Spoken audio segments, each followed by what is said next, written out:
Baina Sarasola, liburu bitxien artetik bitxienetako bat, dakarzu gaurkoan.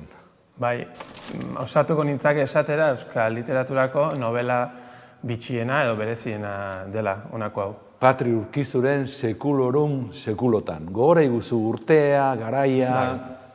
Mila 1975 argitaratu zen, Lurretxeak argitaratu zuen, eta liburuak hitzaurre badu, Saizar Bitoriarena, eta hor esplikatzen da nola jun ziren argitapel kontuak, ez? Pixkat luzatu egin zen, ez dutelako oso garbi ikusten publikoak nola hartuko zuen mota honetako liburu bat.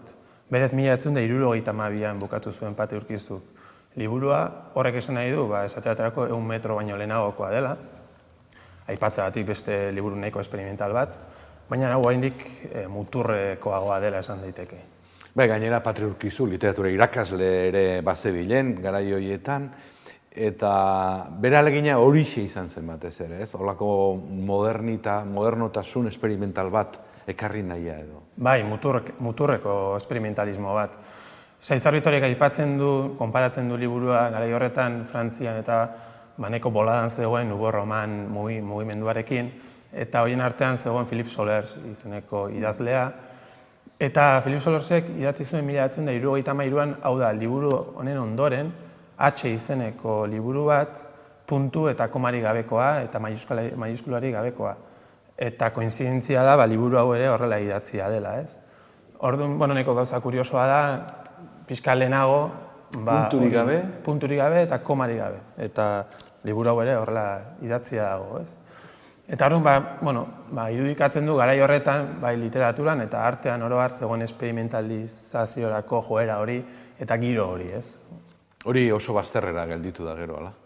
Bai, gaur egun horrelako saiakerak, poemetan eta gehiago ikus daitezke, baina novela oso bat horrelak idatzita, segurazki gaur egun editorialek antzarra ferratzera bialiko du.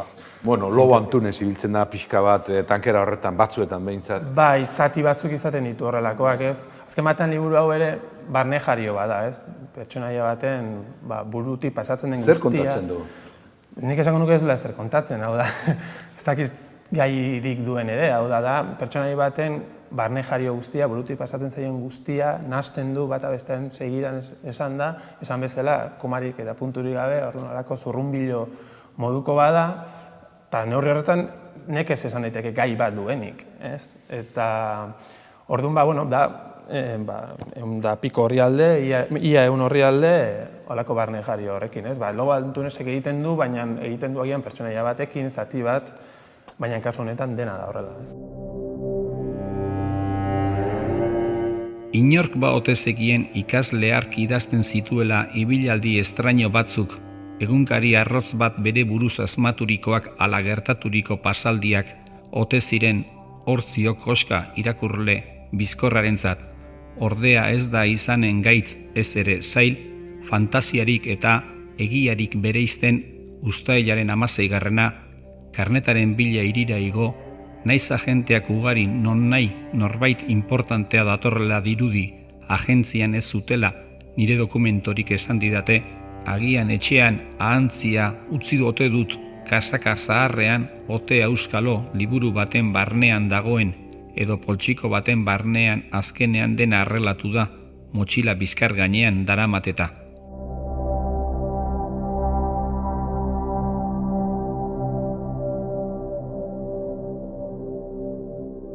Eta nork irakurri beharko luke gaurko egunean liburu hau?